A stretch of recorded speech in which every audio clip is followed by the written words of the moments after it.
Hello, and welcome to the Forecaster Learning Center. Let's explore 4 creative performance measurements that have unlocked significant value in companies. In some instances, they allowed the company to survive. For each instance, we will cover the use case, the problem, and the solution. In college, we focused on the material necessary to pass the CPA exam. This Learning Center builds on that foundation and gives you the tools, techniques, and background you will need to be both the financial leader your company deserves and the financial leader you deserve to be. It's our mission at Forecaster to support the development of financial leaders of small to mid-sized companies across the U.S. In other words, we are here for you. Are you ready for the journey? Okay then, let's go. You have probably experienced performance measurement situations where your reporting is causing the wrong behavior. I had one where people were hiding excess inventory in the ceilings and the walls. Watch our instant gratification P&L to hear the details on that one. Here are 4 very creative solutions that you can apply to your business today. They will not cause you to rewrite your closing process or your general ledger. They are simply a more effective way of presenting the information you already have. If you try one and it does not work for you and your company, they are just as easy to reverse and go back to the way you have already been doing things. In other words, it's safe to experiment with these ideas. The first solution is called the instant gratification P&L. This is a variation of direct costing and period costing. Sometimes I refer to it as ship more and spend less. Next, we have the concept of turning hourly billing into products. If you are working for a consulting firm, this could save you a lot of headaches. A newer one to me was dealing with disparate project margins. This is an interesting one. It provides a way to handle construction projects with margins that vary considerably. The final one is called the Interplant Transfer Purchase Price Variance. I shorten that to ITPPV. This was designed to get related companies to buy from and sell to each other. Let's go through them in detail. The first one is the instant gratification P&L. The use case was a manufacturing environment with a traditional GAAP costing system that measured performance on earned hours. If you are working in this type of environment, you will know it encourages the building of inventory. The inventory in this case was so out of control, they were hiding it in the ceiling and behind walls. When we finally wised up and implemented a measurement system that only gave credit for shipping and cutting costs, inventory dropped like a rock. The system is called the instant gratification P&L and is a close cousin of direct costing and period costing. We replaced gross margin with margin after material and reclassed direct labor and factory overhead to a period cost. There is also a row below the operating profit line that shows all the reconciling items to GAAP. This item is used for accounting purposes only and not shown to the operating team. This presentation of the results rewards the operating team instantly for only 2 things: shipping more and spending less. It does not reward them for managing earned hours or building excess inventory.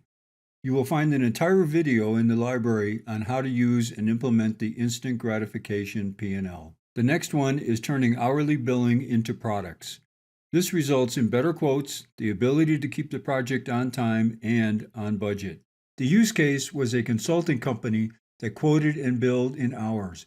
Each quote was under $100,000, the projects had a life of over a year, and the quote was developed from scratch each time. There were no benchmarks, so when the consulting was in progress, there was no way to measure the performance of the project until it was complete. This resulted in projects that were way over budget and usually completely billed before the project was near completion. It was not uncommon for the department working on the projects to go months without being able to bill for the work. We were unsure if the quotes were profitable or if the department was making any money. First, we focused on the quoting process. We broke the projects down into standard products or segments.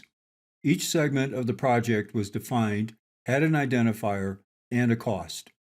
When we quoted, we pulled in the standard products cafeteria style. We priced each product based on a standard pricing matrix. Each product in the quote had an estimated start and end time. Now we had consistent benchmarks to measure results against. We began to record time by project by product. I will admit this was a little difficult to get the consultants to buy into the extra effort it took to record their time, but it paid big dividends in the end. As simple as this sounds, it was the difference between making money and losing money. Everyone had a target and a mission, and they could feel good when they beat it. The next one is dealing with disparate project margins. This is simply a way to handle construction projects with margins that vary considerably. The use case was a solar developer and installer. In the solar industry, there are many ways to account for the project, depending on the type of financing and the expectations of the customers. The sales and costs vary greatly, and the contribution for each project can vary significantly depending on the value added for the project. This is the same project. The only difference is the financing type. Type 1 is the customer paying cash with the solar company managing the installation. Type 2 is financed by an outside party that takes responsibility for managing the installation. Projects often get quoted both ways, and it is up to the customer to choose the option that is best for them. There are many other ways to quote the same project for that customer. The problem was, how do we develop a budget on so many variables, and how do we find a common denominator to measure the progress of the business? We finally threw out all conventional thinking and measured each project on its contribution to overhead. We gave the business unit a target and set up a tracking chart. We included anything in the sales funnel that the business unit believed was highly probable. As you can see, it gives a perfect snapshot of the status of the business compared to budget expectations. The next concept is the Interplant Transfer Purchase Price Variance, or ITPPV. It is designed to get related companies to buy from and sell to each other. You actually could call this the have your cake and eat it too method. The use case was a roll-up of companies with related technologies. They were all metalworking companies, and their related technologies were linear motion products. There were 15 companies, and they used each other's products as subassemblies in their finished goods. I asked Tom, "Why don't you buy from your sister company?" He said, "Jeff, we can usually buy from the outside for a better discount, and when we do get a good discount from our sister company, they do not deliver on time." Tom, that does not make sense. They have the best delivery performance of all divisions. It makes sense to me. When we get a big discount, we become a second-class customer. They would rather ship to the customers with better margins. Looking at it from their perspective, there was always a winner and a loser. The real loser was the consolidated company. We were losing millions of dollars every year buying from the outside. Then it hit me. Why not let both get the best deal? They could sell at regular margins and buy at cost. How about that? Sell at regular margins and buy at cost. This would, of course, double up the book profit, but we could eliminate it at the consolidated level. They were all happy to do business with each other, and we saved millions of dollars at the consolidated level. They had their cake and ate it too. Now, here's a bonus just for you. Let's take the concepts you have learned and get creative. The concepts used in these performance metrics are: do not worry about gap. If gap is driving you in the wrong direction, change the direction by changing the reporting. There are always ways to accommodate gap. The next one is give them something they can measure against. Everyone wants a simple target they can strive for and be successful with. Let them have their cake and eat it too. If it benefits both sides and you get what you want, make everyone a winner. It's okay to break all conventional thinking.